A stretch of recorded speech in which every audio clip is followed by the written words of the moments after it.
Good morning, good afternoon, good evening. Welcome to Raven's Readings. I will be reading to you from Carry On Jeeves, a collection of short stories written by P.G. Wodehouse in 1925. They are about Jeeves, a valet, and his employer, Bertie Wooster, told from the point of view of Bertie. I do readings twice a week. If you subscribe to my Substack newsletter, you'll get notified of my updates as soon as they're ready. If you enjoy this reading or have other classics you'd like to hear, leave me a comment. Last episode, Bertie was helping out by pretending to be his friend Spiffy while visiting some relatives of his friend in the country. It was complicated but successful so far, since they had not seen Spiffy since childhood, when he tormented the aunt's cat, apparently. Oh well. The only wrinkle is that a woman visiting, Heloise Pringle, is a clone of Bertie's dreaded ex-girlfriend, Honoria Glossop, and she seems to have her sights on poor Bertie. Continuing, Chapter 7, Without the Option. Jeeves, I said, when I got him alone that night, I'm no faint heart, but I'm inclined to think that this binge is going to prove a shade above the odds. You are not enjoying your visit, sir? I am not, Jeeves. Have you seen Miss Pringle? Yes, sir, from a distance. The best way to see her. Did you observe her keenly? Yes, sir. Did she remind you of anybody? She appeared to me to bear a remarkable likeness to her cousin, Miss Glossop, sir. Her cousin? You don't mean to say she's Honoria Glossop's cousin? Yes, sir. Mrs. Pringle was a Miss Blatherwick, the younger of two sisters, the elder of whom married Sir Roderick Glossop. Great Scott! That accounts for the resemblance. Yes, sir. And what a resemblance, Jeeves. She even talks like Miss Glossop. Indeed, sir. I have not yet heard Miss Pringle speak. You have missed little. And what it amounts to, Jeeves, is that, though nothing will induce me to let old Sippy down, I can see that this visit is going to try me high. At a pinch, I could stand the prof and wife. I could even make the effort of a lifetime and bear up against Aunt Jane. But to expect a man to mix daily with the girl Heloise, and to do it what is more on lemonade, which is all there is to drink at dinner, is to ask too much for him. What shall I do, Jeeves? I think that you should avoid Miss Pringle's society as much as possible. Well, the same great thought had occurred to me, I said. Well, it is all very well, though, to talk airily about avoiding a female's society, but when you're living in the same house with her and she doesn't want to avoid you, it takes a bit of doing. It is a peculiar thing in life that the people you most particularly want to edge away from are always seem to cluster around like a poultice. I hadn't been 24 hours in the place before I perceived that I was going to see a lot of this pestilence. She was one of those girls you're always meeting on the stairs and in passages. I couldn't go into a room without seeing her drift in a minute later. And if I walked in the garden, she was sure to leap out at me from a laurel bush or the onion bed or something. By about the 10th day, I had begun to feel absolutely haunted. Jeeves, I said, I have begun to feel absolutely haunted. Sir? This woman dogs me. I never seem to get a moment to myself. Old Sippy was supposed to come here to make a study of the Cambridge colleges, and she took me round to about 57 this morning. This afternoon I went to sit in the garden, and she popped up through a trap and was in my midst. This evening she cornered me in the morning room. It's getting so that when I have a bath, I wouldn't be surprised to find her nestling in the soap dish. Extremely trying, sir. Dash it so. Have you any remedies to suggest? Not at the moment, sir. Miss Pringle does appear to be distinctly interested in you, sir. She was asking me questions this morning respecting your mode of life in London. What? Yes, sir. I stared at the man in horror. A ghastly thought had struck me. I quivered like an aspen. At lunch that day, a curious thing had happened. We had just finished mangling the cutlets, and I was sitting back in my chair, taking a bit of an easy before being allotted my slab of boiled pudding, which, happening to look up, I caught the girl's Heloise's eye fixed on me in what seemed to me a rather rummy manner. I didn't think much about it at the time, because boiled pudding is a thing you have to give your undivided attention to if you want to do yourself justice. But now, recalling the episode in the light of Jeeves's words, the full sinister meaning of the thing seemed to come home to me. Even at the moment, something about that look had struck me as oddly familiar, and now I suddenly saw why. It had been the identical look which I had observed in the eye of Honoria Glossop in the days immediately preceding our engagement, the look of a tigress that has marked down its prey. Jeeves, do you know what I think? Sir? I gulped slightly. Jeeves, I said, listen attentively. I don't want to give the impression that I consider myself one of those deadly coves who exercise an irresistible fascination over one and all and can't meet a girl without wrecking her peace of mind in the first half-minute. As a matter of fact, it's rather the other way with me, for girls on entering my presence are mostly inclined to give me the raised eyebrow and the twitching upper lip. Nobody, therefore, can say that I'm a man who's likely to take alarm unnecessarily. You admit that, don't you? Yes, sir. Nevertheless, Jeeves, it is a known scientific fact that there is a particular style of female that does seem strangely attracted to the sort of fellow I am. Very true, sir. I mean to say, I know perfectly well that I've got, roughly speaking, half the amount of brain a normal bloke ought to possess. And when a girl comes along who has about twice the regular allowance, she too often makes a beeline for me with the lovelight in her eyes. I don't know how to account for it, but it is so. It may be nature's provision for maintaining the balance of the species, sir. Oh, very possibly. Anyway, it has happened to me over and over again. It was what had happened in the case of Honoria Glossop. She was notoriously one of the brainiest women of her year at Girton, and she just gathered me in like a bull pup swallowing a piece of steak. Miss Pringle, I am informed, sir, was an even more brilliant scholar than Miss Glossop. Well, there you are, Jeeves. She looks at me. Yes, sir. I keep meeting her on the stairs and in passages. Indeed, sir.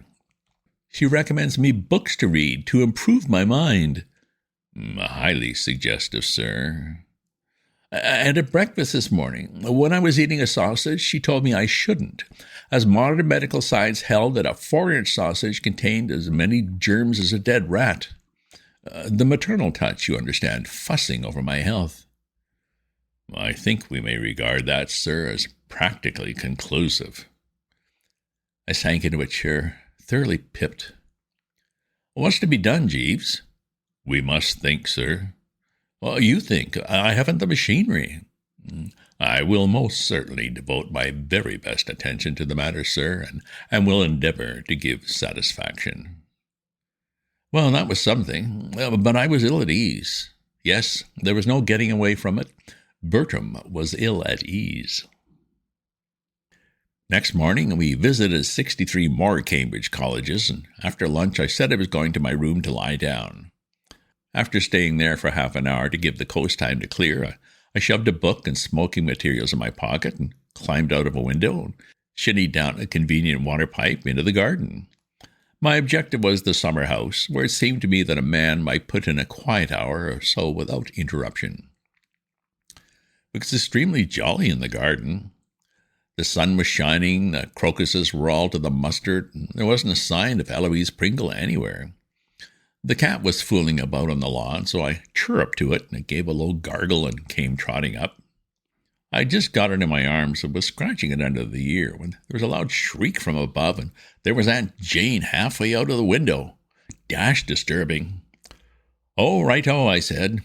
So I dropped the cat, which galloped off into the bushes, and I dismissed the idea of bunging a brick at the aged relative, went on my way, heading for the shrubbery. Once safely hidden there, I worked round till I got to the summer house. And believe me, I'd hardly got my first cigarette nicely under way when a shadow fell on my book. There was young Sticketh closer than a brother in person. So there you are, she said. She seated herself by my side, and with a sort of gruesome playfulness jerked the Gasper out of the holder and heaved it through the door. You're always smoking, she said. A lot too much like a lovingly chatting young bride for my comfort. I wish you wouldn't. It's so bad for you. And you ought not to be sitting out here without your light overcoat. Oh, you want someone to look after you. I've got Jeeves. She frowned a bit. I don't like him, she said. Huh? Why not? Oh, I don't know. I wish you'd get rid of him. My flesh absolutely crept, and I'll tell you why. One of the first things Honoria Glossop had done after we'd become engaged was to tell me she didn't like Jeeves and wanted him shot out. The realization that this girl resembled Honoria not only in body but in blackness of soul made me go all faint. What are you reading? She said. She picked up my book and frowned again. The thing was one I had brought down from the old flat in London to glance at the train, a fairly zippy effort in the detective line called The Trail of Blood. She turned the pages with a nasty sneer. I can't understand you liking nonsense of this. She stopped suddenly. Good gracious. What's the matter? Do you know Bertie Wooster? And then I saw that my name was scrawled right across the title page, and my heart did 3 back somersaults. Oh, well, that is to say, slightly. He must be a perfect horror. I'm surprised you can make a friend of him. Apart from anything else, the man is practically an imbecile. He was engaged to my cousin Honoria at the time, and it was broken off because he was next door to insane. You should hear my Uncle Roderick talk about him. I wasn't keen. Do you see much of him? A goodish bit. I saw in the paper the other day that he was fined for making a disgraceful disturbance in the street. Yes, I saw that. She gazed at me in a foul, motherly way. He can't be a good influence for you, she said. I do wish you would drop him, will you? Well, I began, and at this point old Cuthbert the cat, having presumably found it a bit slow by himself in the bushes, wandered in with a matey expression on his face and jumped on my lap. I welcomed him with a good deal of cordiality. Though but a cat, he did make a sort of third of this party, and he afforded a good excuse for changing the conversation. Jolly birds, cats, I said. She wasn't having any. Will you drop Bertie Wooster? She said, absolutely ignoring the cat motif. It would be difficult. Oh, nonsense. It only needs a little willpower. The man surely can't be so interesting a companion as all that. Uncle Roderick says he's an invertebrate waster. I could have mentioned a few things that I thought Uncle Roderick was, but my lips were sealed, so to speak. You have changed a great deal since we last met, said the Pringle disease reproachfully. She bent forward and began to scratch the cat under the other ear. Do you remember when we were children together, you used to say that you'd do anything for me? Oh, did I?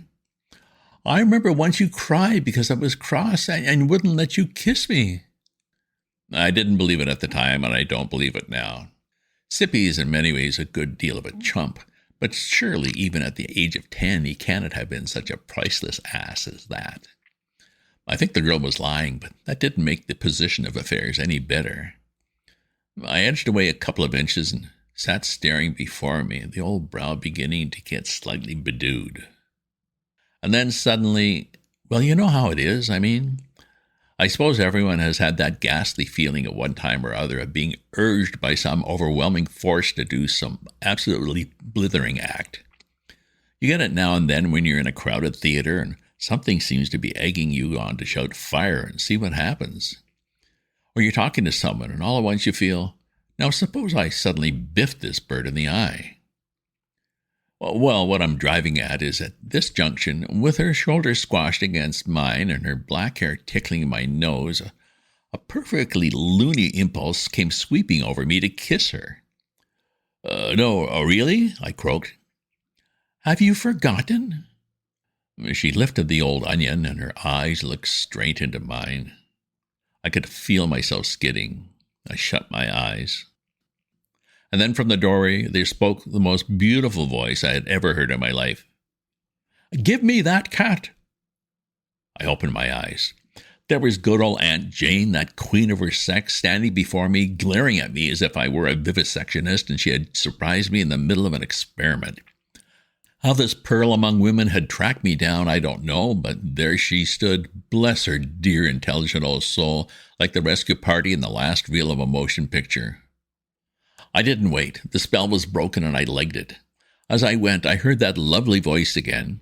"He shot arrows at my Tibby from a bow," said this most deserving and excellent octogenarian. For the next few days, all was peace. I saw comparatively little of Heloise. I found the strategic value of that water pipe outside my window beyond praise. I seldom left the house now by any other route. It seemed to me that, if only the luck held like this, I might after all be able to stick this visit out for the full term of the sentence. But meanwhile, as they say in the movies, the whole family appeared to be present and correct as I came down to the drawing room a couple of nights later. The Prof, Mrs. Prof, the two exhibits, Aunt A and Aunt B, and the girl Heloise were scattered about at intervals. The cat slept on the rug, the canary in its cage. There was nothing, in short, to indicate that this was not just one of your ordinary evenings. "Well, well, well," I said cheerily. "Hello, hello, hello." I always like to make something in the nature of an entrance speech. It seemed to me to lend a chummy tone to the proceedings. The girl Heloise looked at me reproachfully. "Where have you been all day?" she asked. "I went to my room after lunch." "You weren't there at 5?" "No, after putting in a spell of work at the good old colleges, I went for a stroll. A fellow must have exercise if he means to keep fit." "Mens sana in corpore sano," observed the Prof. "I shouldn't wonder," I said cordially. At this point, when everything was going as sweet as a nut and I was feeling on top of my form, Mrs. Pringle suddenly socked me on the base of the skull with a sandbag. Not actually, I don't mean. No, I mean figuratively, as it were. "Roderick is very late," she said. You may think it strange that the sound of that name should have sloshed me into my nerve centers like a half-brick.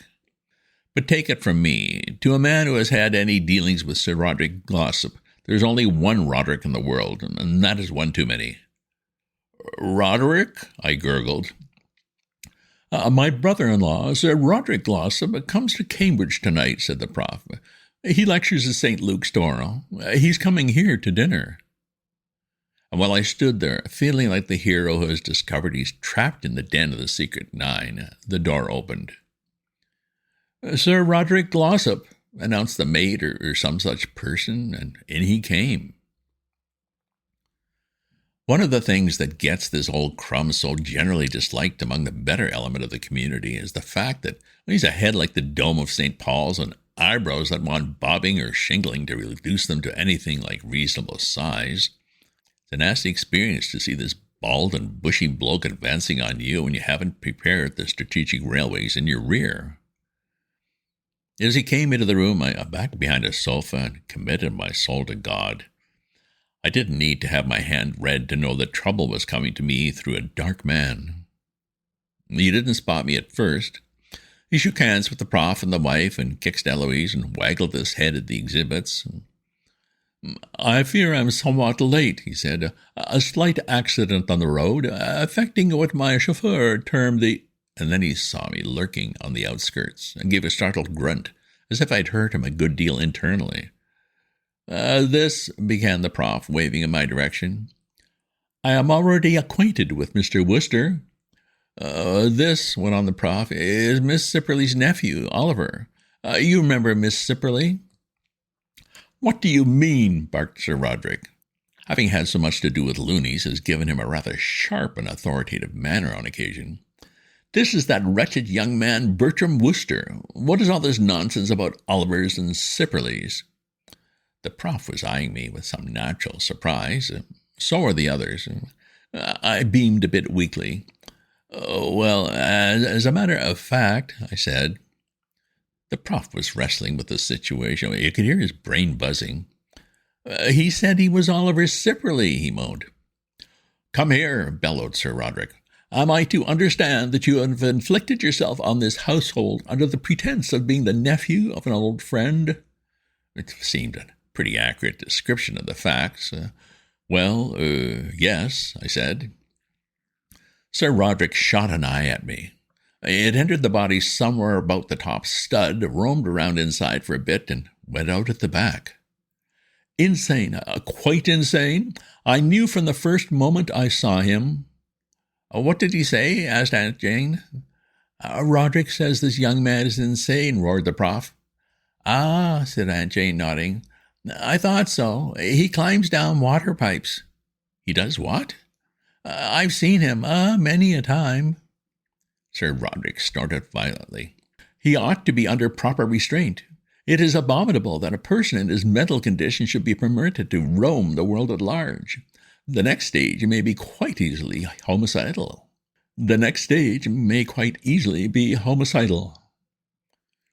It seemed to me that, even at the expense of giving old Sippy away, I must be cleared of this frightful charge. After all, Sippy's number was up anyway. Let me explain, I said. Sippy asked me to come here. What do you mean? Well, he couldn't have come himself because he was jugged for biffing a cop on boat race night. Well, it wasn't easy to make them get the hang of the story, and even when I'd done it, it didn't seem to make them any chummier towards me. A certain coldness about expresses it, and when dinner was announced, I counted myself out and pushed off rapidly to my room. I could have done with a bit of dinner, but the atmosphere didn't seem just right. Jeeves, I said, having shot in and pressed the bell, we're sunk. Sir, hell's foundations are quivering and the game is up. He listened attentively. The contingency was one always to have been anticipated as a possibility, sir. It only remains to take the obvious step. What's that? Go and see Miss Sipperley, sir. What on earth for? I think it would be judicious to apprise her of the facts yourself, sir, about her nephew, instead of allowing her to hear them through the medium of a letter from Professor Pringle. That is to say, if you're still anxious to do all in your power to assist Mr. Sipperley. I can't let Sippy down. If you think it's any good, we can but try it, sir. I have an idea, sir, that we may find Miss Sipperley disposed to look leniently upon Mr. Sipperley's misdemeanor. What makes you think that? Just a feeling I have, sir. Well, if you think it's worth trying, how do we get there? The distance is about 150 miles, sir. Our best plan would be to hire a car. Oh, I'll get it at once, I said. The idea of being 150 miles away from Heloise Pringle, not to mention Aunt Jane and Sir Roderick Glossop, sounded about as good to me as anything I'd ever heard. The paddock, Berkeley-on-the-Moor, was about a couple of parasangs from the village, and I set out for it next morning, after partaking of a hearty breakfast at the local inn, practically without a tremor. I suppose when a fellow has been through it as I had in the last 2 weeks, his system becomes hardened. After all, I felt whatever this aunt of Sippy's might be like, she wasn't Sir Roderick Glossop, so I was that much on velvet from the start. The paddock was one of those medium-sized houses with a goodish bit of very tidy garden, a carefully rolled gravel drive curving past the shrubbery, and looked at it just come back from the dry cleaner, and the sort of house you take one look at and say to yourself, somebody's aunt lives there. I pushed on up the drive, and as I turned the bend, I observed in the middle distance a woman messing about by a flower bed with a trowel in her hand. If this wasn't the female I was after, I was very much mistaken, so I halted, cleared the throat, and gave the tongue. Miss Sipperley? She had her back to me, and at the sound of my voice she executed a sort of leap or bound, not unlike a barefoot dancer who steps on a tin tack halfway through the vision of Salome. She came to earth and goggled at me in a rather goofy manner. Rather stout female with a reddish face. Hope I didn't startle you, I said. Who are you? My name's Wooster. I'm a pal of your nephew, Oliver. Her breathing had become more regular. Oh, she said, when I heard your voice, I thought you were someone else. No, that's who I am. I came up here to tell you about Oliver. What about him? I hesitated. Now that we are approaching what you might call the nub or crux of the situation, a good deal of my breezy confidence seemed to have slipped from me. Well, it's rather a painful tale, I must warn you. Oliver isn't ill? He hasn't had an accident? She spoke anxiously, and I was pleased at this evidence of human feeling. I decided to shoot the works with no more delay. Oh, no, he isn't ill, I said, and as regards to accidents, it depends on what you call an accident. He's in chokey. In what? In prison. In prison? It was entirely my fault. We were strolling along on boat race night, and I advised him to pinch a policeman's helmet. I don't understand. Well, he seemed depressed, don't you know, and rightly or wrongly, I thought it might cheer him up if he stepped across the street and collared a policeman's helmet. He thought it a good idea, too, so he started doing it, and the man made a fuss, and Oliver sloshed him. Sloshed him? Biffed him, smote him a blow in the stomach. My nephew Oliver hit a policeman in the stomach? Absolutely in the stomach. And next morning, the Beak sent him to the Bastille for 30 days without the option. I was looking at her a bit anxiously all this while to see how she was taking the thing, and at this moment her face seemed suddenly to split in half. For an instant she appeared to be all mouth, and then she was staggering about the grass, shouting with laughter and waving the trowel madly. Seemed to me a bit of luck for her that Sir Roderick Glossop wasn't on the spot. He would have been sitting on her head and calling for the straitjacket in the first half-minute. You aren't annoyed, I said. Annoyed? She chuckled happily. I've never heard such a splendid thing in my life. Pleased and relieved. I'd hoped the news wouldn't upset her too much, but I'd never expected it to go with such a roar as this. I'm proud of him, she said. Well, that's fine. If every young man in England went about hitting policemen in the stomach, it would be a better country to live in. Well, I couldn't follow her reasoning, but everything seemed to be all right, so after a few more cheery words, I said goodbye and legged it.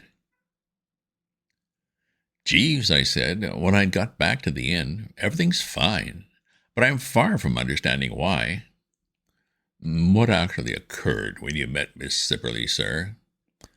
I told her Sippy was in the jug for assaulting police, upon which she burst into hearty laughter, waved her trowel in a pleased manner, and said she was proud of him. I think I can explain her apparently eccentric behavior, sir.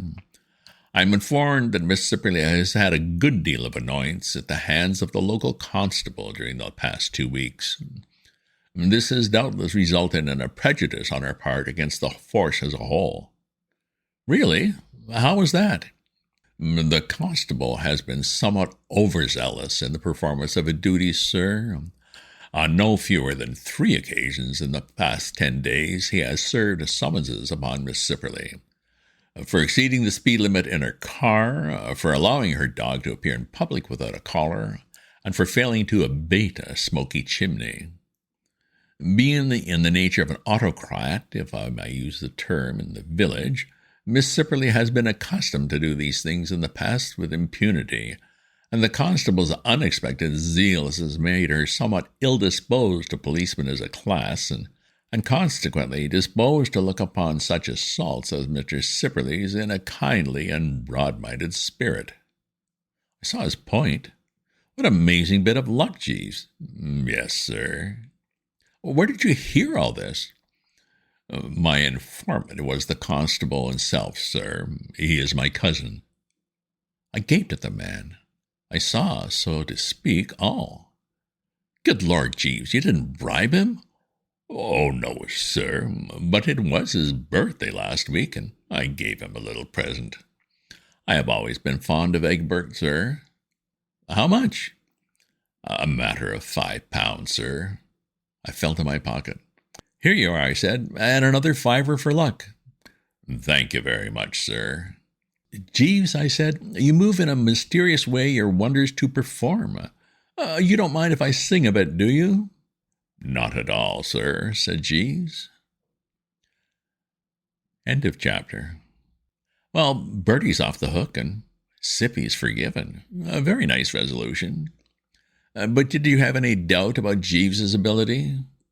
Next chapter, Bertie heads off to a cottage in Dorsetshire and brings his distraught buddy Freddie along. Girl problems, of course. If you subscribe to my newsletter, you'll get notified of my updates as soon as they're ready. If you enjoyed this reading or have other classics you'd like to hear, leave me a comment. Check out my other posts on my Substack at ravensview.substack.com. And remember to share this with your friends. Ta-ta for now.